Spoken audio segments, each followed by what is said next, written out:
วันเสาร์วันยังเนาะมื้อนี้เนาะวันค้านแม่นบ่โดยมื้อนี้วันค้านเนาะ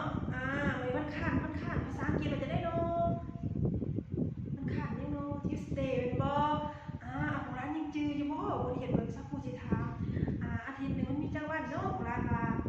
มันมีจักวันของร้านว่ามี5วันบ่มีจักวันโดยอาทิตย์หนึงมี7วันแม่นบ่โดย1วันยังนี่ของร้านลงไล่มาให้สักผู้ฟังนี่1วันหยัง1วันจันทร์แม่นบ่2วันค้าน3วันพุธ4วันพฤหัส5วันศุกร์6วันเสาร์7วันอาทิตย์วันจันทร์มันเดย์วันค้าน Tuesday วันพุธ Wednesday วันพฤหัส Thursday วันศุกร์ Friday วันเสาร์ Saturday วันอาทิตย์ Sunday แม่นบ่โอ้ยเก่งหลายเนาะร้านเนาะเก่งเนาะร้านยังจื้อบทเรียนได้อยู่เนาะมื้อนี้ร้านมาสักครู่สิพาร้านเรียนหยังมื้อนี้เนาะสักครู่สิพาร้านเรียนวิชาคณิตศาสตร์แม่นบ่โดยร้านเบิ่งขึ้นมา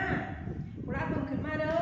นี่ร้านเบิ่งหัวนี่ร้านขึ้นมาคือเก่าเนาะผู้ใดที่ว่ามีปึงหัวนี่ให้เอาปึงหัวนี่ขึ้นมาเนาะเอาปึงหัวนี่แล้วร้านเปิดไปหน้าที่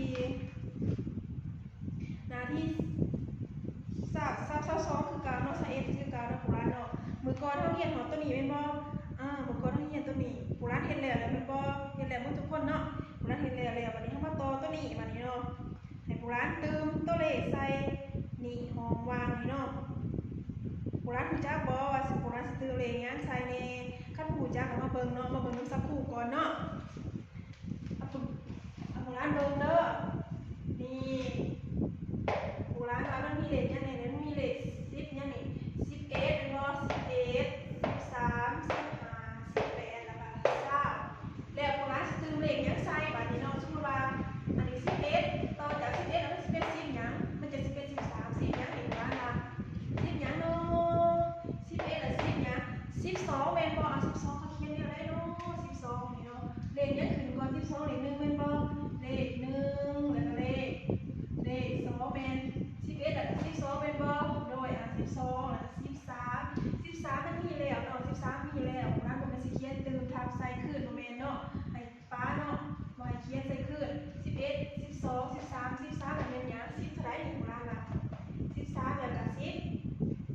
14แม่นบ่14เลข1กับเลขหยังเลข4 11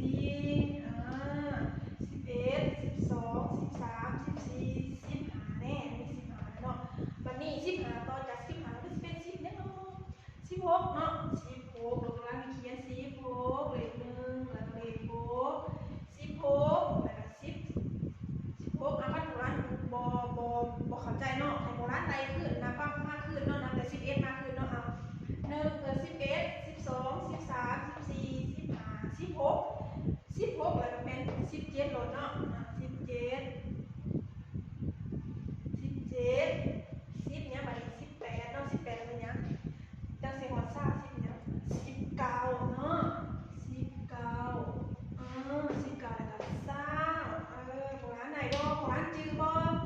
เอาเฮ็ดขึ้นอีกเนาะเอาเฮ็ดขึ้นอีกเทื่อนึงเนาะเอาลืมขอก่อนเนาะให้โบราณเบิ่งเด้อเบิ่งแหละ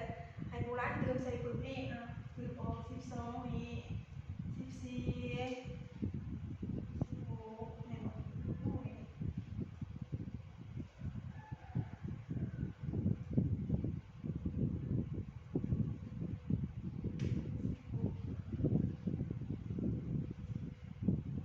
มาเบิ่งขึ้นบัดนี้โบราณมาเบิ่งขึ้นเนาะ11แล้วเป็นหยังโบราณว่า11แล้วเป็นหยัง11กับ10 12เนาะ12แล้วก็13 10หยัง13แล้ว10เนาะ14แม่นบ่1414 10หยัง15เนาะ15 16 10เนี่ยบัดนี้17 18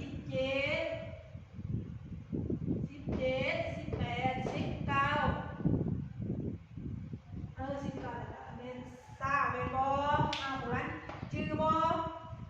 จื้อแล้วโบราณเฮ็ดเองเนาะสักครู่ลืมบอกแล้วโบราณเฮ็ดใส่ปึกเองเนาะได้เนาะนี่เด้อโบราณขึ้นขนาดปึงหัวนี่ขึ้นมาเอาปึงหัวนี่ขึ้นมาเด้อแล้วมาเบิ่งหน้าที่21นี่มื้อก่อนเฮาเรียนตอนนี้แล้วแม่นบ่ตั้ง ตัวนี้มาต่อตัวนี้เห็นบ่นี่เห็นบ่เขาเห็นนี่ให้โบราณเติมซะเองนี่เนาะนี่คือ11นี่โบราณก็เติมใส่แล้วเนาะมันสิเป็นเลขหยังเลขหยังสักครู่เฮ็ดให้โบราณเบิ่งแล้วเนาะโบราณบัดนี้ให้โบราณเฮ็ดเองเด้อโบราณเฮ็ดแล้วแล้วก็ทาสีเนาะทาสีหูย่นนี่เนาะโบราณทาสีแล้วก็เฮ็ดโบราณอย่าลืมเขียนวันที่ใส่เด้อเขียนวันที่ใส่อยู่เทิงนี่เนาะทุกเทื่อคันโบราณเฮ็ดแล้วโบราณถ่ายรูปสักครู่เบิ่งเด้อสักครู่อยา